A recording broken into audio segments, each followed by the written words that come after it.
Salut les réalistes, c'est Poulpi et bienvenue pour un résumé des principales annonces qu'on a eues pour la Gen Con 2026, la plus grosse convention de jeux de rôle aux États-Unis qui a eu lieu cette année, du 30 juillet au 2 août. Sans surprise, les plus grosses annonces viennent de Wizard of the Coast et concernent Donjons et Dragons. Une information confirmée lors de cette Gen Con, mais dont le contenu avait fuité quelques jours avant, suite à une mauvaise manipulation de Roll20 qui avait fait apparaître la page de précommande plutôt que prévu, c'est un supplément World of Warcraft prévu pour la fin de cette année. C'est une alliance naturelle, puisqu'on a déjà eu du World of Warcraft en Donjons et Dragons 3e édition. Et il s'agit clairement ici que la première d'une politique de crossover impulsée par Chris Cox, le CEO d'Hasbro. Et on sait déjà que cette nouvelle gamme appelée Univers Beyond nous apportera un supplément Star Wars courant 2027, sans plus de précision pour le moment. Si cela marche, je suppose que l'on aura des déclinaisons multiples sur le modèle de ce qui se fait déjà sur Magic the Gathering, et qu'on aura peut-être un supplément Tortue Ninja ou Final Fantasy à l'avenir. Mais l'autre grosse annonce qui a énormément fait parler, c'est bien sûr le retour de Dark Sun, l'univers désertique, violent, mêlant post-apo, sword and sorcery, avec sa magie correctrice, ses pouvoirs psioniques, qui revient début 2027 avec 2 bouquins annoncés et l'annonce d'un traitement mature de la violence et des sujets difficiles comme l'esclavage. Ce qui me fait marrer sur Dark Sun, c'est un petit peu comment les grognards ont pris l'annonce en 2 temps. On a d'abord eu une espèce de joie des grognards en mode ouais, on va pouvoir avoir l'univers de Donjons et Dragons le plus violent avec du sang, de l'esclavage et tout ça. Ça prouve bien que Wizard of the Coast, ils abandonnent leur politique wokiste et ils veulent se tourner vers les vrais fans de Donjons et Dragons. Sauf que depuis, on a eu une annonce, on a eu un entretien, une interview en fait du responsable de la gamme, qui lui a clairement dit nous on a fait appel à le jeu est mature, hein, il y aura du sang, il y aura de la nudité, le bouquin il sera sous blister déconseillé aux moins de 18 ans, mais il y a un certain nombre de sujets où on a choisi de faire appel à des sensitivity readers, donc à des gens en fait chargés de lire et de donner un avis sur le contenu d'un bouquin, entre autres sur des sujets complexes et pouvant choquer. Et ils ont déjà annoncé qu'entre autres, par exemple, il n'y aurait pas d'esclavage de masse dans l'univers, dans la nouvelle version de Dark Sun. Et là, tout d'un coup, on a eu tous les grognards en mode « Ah, ils ont craché sur Dark Sun, ils ont fait n'importe quoi, c'est une honte, c'est une trahison. » Calmez-vous les mecs, hein, ils ont juste dit qu'il n'y aurait plus d'esclavage de masse. Ça ne veut pas dire qu'il n'y aura plus d'esclavage dans l'univers de Dark Sun, mais juste que la vision qu'on en a très occidentale, héritée en fait de la traite atlantique, elle n'a pas lieu d'avoir dans un univers qui s'inspire de la Sword and Sorcery et par extension effectivement de l'Antiquité. On va sûrement plus effectivement avoir le principe d'esclavage de dette, de prise de guerre, ce genre de choses, mais pas toutes des, euh, des peuples complets réduits en esclavage parce que considérés comme inférieurs par autrui. Et puisqu'on parle du retour d'Anciens Univers Donjons et Dragons, on a donc sous la direction de Joe Manganiello, le loup-garou super sexy de True Blood, qui donc sera responsable de la gamme D&D Icon. On va avoir le retour de Greyhawk, qui revient sous la plume de Luke Gigax, le fils d'eux, mais pas le facho, l'autre, qui est prévu pour 2027, du Dragonlance par Tracy Hickman, mais sans que ce soit trop clair actuellement si ça sera un supplément ou juste une nouvelle série de romans, et des partenariats avec des éditeurs tiers pour le développement des univers Donjons et Dragons déjà publiés pour D&D 5.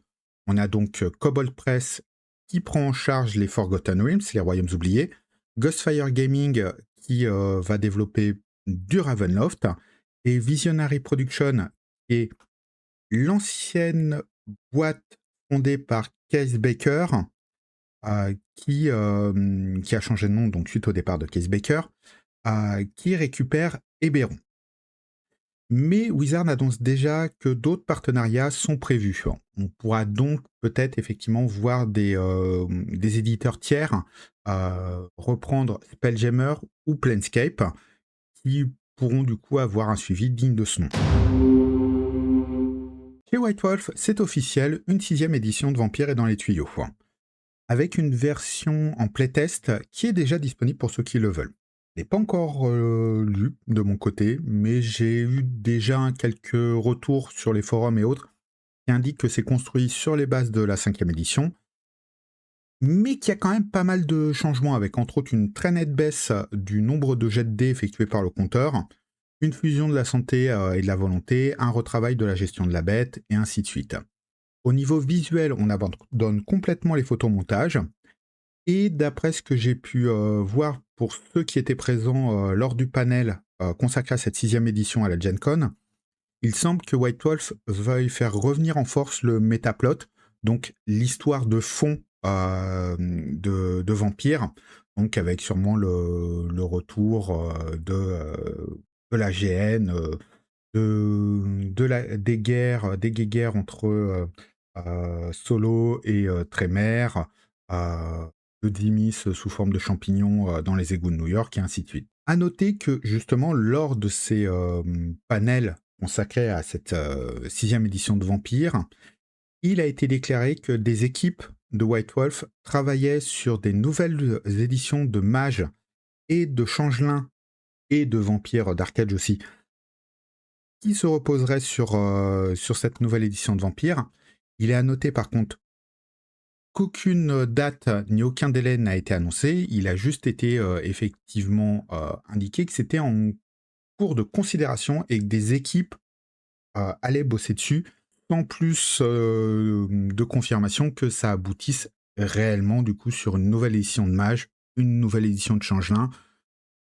Je crois quand même beaucoup plus à une nouvelle version de Vampire d'Arcade, puisque du coup ils ont juste effectivement entre guillemets à médiévaliser Vampire la Mascarade, mais effectivement refaire un nouveau système de magie basé sur les nouveaux systèmes de gameplay de Vampire, ou faire quelque chose d'intéressant avec Angelin, ça me semble effectivement beaucoup plus complexe. La Gen Con a été l'occasion pour Free League de sortir officiellement le jeu de rôle adaptant le comics Invisible. Je vous en ai parlé dans mon dernier hebdo JDR si vous voulez avoir un petit peu mon avis sur la question. Mais la grosse surprise est venue de l'annonce de la mise en place d'une plateforme de vente numérique et de jeux en ligne sur un modèle proche de ce que fait Wizard avec D&D Beyond. Sauf que Adam Bradford, qui gère le projet, indique que contrairement à ce qui se fait chez la concurrence, justement sur D&D Beyond, ici il sera possible de télécharger les jeux achetés au format PDF, et ils réfléchissent même à un moyen pour que ceux qui achetaient déjà les PDF de leur côté puissent éventuellement déverrouiller le contenu correspondant sur la plateforme de jeu. Donc à l'heure actuelle, c'est en cours de développement, c'est prévu pour 2027. On en saura plus, je pense, quand ils lanceront une phase de bêta. Du côté de Darrington Press, on a enfin eu un petit peu plus de précision sur le futur de Daggerheart. On a donc maintenant la confirmation que sur les 3 prochaines années, donc jusqu'en 2030, on aura 2 suppléments majeurs par an. Parmi ce qui a été déjà annoncé, même si on ne sait pas si ça sera ceux qui sortiront en 2027 ou à une date ultérieure, on sait qu'il y aura un recueil d'aventures écrit par Chris Perkins, donc l'un des lead designers de Donjons et Dragons 5, qui a quitté Wizard pour passer chez Darrington. Et on a aussi un setting que l'on pourrait être amené à reconnaître, entre guillemets. À l'heure actuelle, tout le monde met ses billes sur l'univers des Adventure Pass Critical Role. Je crois que c'est Exandria le nom de cet univers-là. Et ça paraît effectivement le pari le plus logique. Sauf si en fufu, Darrington a récupéré une autre licence et que pour l'instant, effectivement, ils ont réussi à maintenir le secret autour de ça, qui est effectivement aussi possible. Va aussi avoir 2 nouveaux actual play, par Darrington et Critical Role, qui cette fois utiliseront le système donc de Daggerheart et non plus, Donjons& et Dragons. Il semble qu'ils vont quand même continuer des actual play utilisant Donjons& et Dragons, mais ils vont aussi faire des vrais gros actual play avec Daggerheart. Et ils ont aussi annoncé une version officielle pour Foundry VTT, donc la table de jeu virtuelle Foundry, pour pouvoir jouer en ligne, euh, qui devrait arriver donc là aussi courant 2027. Pas mal d'annonces aussi chez Paizo. Déjà, on a eu la confirmation d'un financement participatif pour leur nouveau jeu d'horreur, donc 13 Omen, qui arrivera sur Kickstarter cet automne. Il est cependant à noter que ce financement ne servira pas pour le développement du jeu lui-même. Il est déjà écrit et il y avait une version collector qui était en vente sur le stand de l'éditeur à la Gen Con. Du coup, je suppose que ce financement participatif, il est surtout là pour mesurer l'intérêt du public, créer de la hype. Il faut savoir que Paizo a traversé une année passée assez compliquée à cause de ses problèmes avec Diamond Distribution. Donc je pense qu'effectivement, ils veulent un petit peu créer de la hype, créer comment dire, de l'intérêt grâce à un financement participatif autour de cette nouvelle IP. Et aussi jauger de la viabilité du projet, d'un projet qui ne se repose pas sur les locomotives que sont Pathfinder et Starfinder. Dans les annonces, par contre, de suppléments pour Pathfinder en 2027, on a Unseen World, qui est consacré aux esprits, qui devrait arriver en janvier. Legacy of the Forge sur l'équipement et les objets magiques en mars. Sagaland, qui revient sur les zones des premières Adventure Pass du coup de Paizo, donc les Adventure Pass, entre autres autour des Runlords. Donc ça va parler de la Varizy et de ses voisins. On revient un petit peu aux origines du développement de Golarion. Ça, je crois que c'est prévu pour mai. Du côté de Starfinder, on a la boîte de découverte de Starfinder 2 qui est prévue pour mai. Galactic Arsenal, qui, contrairement à ce que son nom laisserait penser, ne sera pas qu'un catalogue d'armes, mais aussi un guide sur les factions de l'univers de Starfinder, lui est prévu pour la Gen Con de l'année prochaine, donc en l'été prochain. Et l'autre grosse annonce, ça a été un rapprochement des deux gammes, donc Pathfinder et Starfinder, au travers d'Invader from the Dark, donc qui est une Adventure Pass, une campagne prévue pour les niveaux 1 à 10, en théorie prévue pour Pathfinder, centrée sur une invasion extraterrestre sur Golarion, mais qui a été conçue pour permettre d'importer du matos de Starfinder dans l'univers de Golarion, donc que ce soit en important vos personnages de Starfinder, en apportant les objets, les créatures de Starfinder. C'est pensé un petit peu pour servir de pont. Apparemment, il y a pas mal de discussions sur le fait de rapprocher les deux gammes, de créer des ponts entre les deux. On verra ce que ça donnera, je pense, sur le courant de l'année prochaine. Donc ça, c'était les annonces pour les gros éditeurs qui ont fait des grosses annonces de nouveautés. Au niveau des éditeurs plus petits, on a eu Brotherwise, l'éditeur qui adapte les univers de Brandon Sanderson, donc qui sort les jeux de rôle sur le Cosmere, qui a décidé d'utiliser le système développé pour l'adaptation du Cosmere comme base pour sortir d'autres jeux qui utiliseraient ce système, qui a été donc appelé le Plot Weaver System. Mais ces jeux seraient développés par des studios différents. Donc, en gros, Brotherwise reste propriétaire du système, mais va permettre à d'autres éditeurs de sortir des jeux de rôle utilisant le système qu'ils ont développé pour le Cosmere.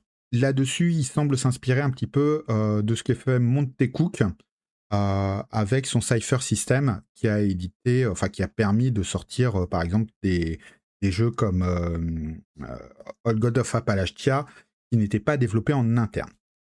Et du coup, le premier projet qui a été annoncé utilisant du coup ce Plot Weaver System sera Infinity. On ne sait pas trop encore, ce que sera ce jeu, à part le fait que l'image, la seule image qu'on ait laisse à penser soit un jeu multiverse, soit, bah, une version générique justement du Plot Weaver.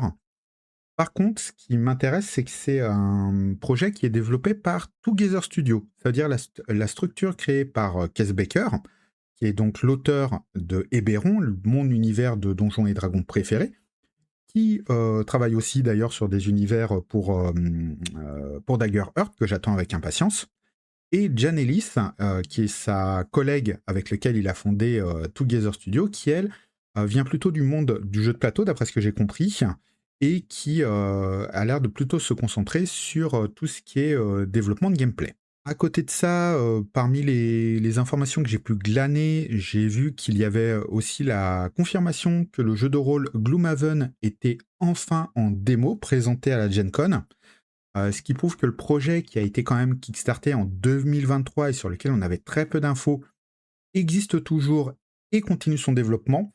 À voir si l'objectif de sortie prévu pour, du coup, décembre 2026 pour les backers et début 2027 pour le grand public sera maintenu. À part cela, un certain nombre d'éditeurs comme Modifus, Rowan, Rook& Descartes, Pelgrane, Renegade étaient présents, mais ils n'ont pas fait de nouvelles annonces marquantes. Ils étaient surtout là pour présenter en fait des démos de leur jeu et parler en fait de projets déjà bien avancés sur lesquels on avait déjà des annonces via leur site, via leurs vidéos, via leurs réseaux sociaux, sans avoir à passer par la Gen Con. Donc là, je me suis vraiment concentré sur les grandes annonces, les grosses nouveautés qu'on a eues en fait lors de cette Gen Con. J'espère en tout cas ne pas avoir oublié de grosses annonces qui auraient été faites du point de vue de jeu de rôle, parce que la Gen Con, c'est pas que du jeu de rôle, c'est aussi du jeu de cartes, du jeu de plateau, du jeu de figurines. Et là, évidemment, il y a eu tout plein d'autres annonces, mais là-dessus, c'est pas vraiment ma came, donc je vous laisse découvrir ça par vous-même. En tout cas, j'espère que cette vidéo vous a intéressé. Si c'est le cas, comme d'habitude, vous connaissez la chanson, vous mettez le pouce, vous mettez un commentaire, vous partagez la vidéo, vous vous abonnez à la chaîne. Sur ce, je vous souhaite à tous et à toutes, du coup, de prendre soin de vous et de vos proches, et je vous dis à bientôt pour de nouvelles vidéos.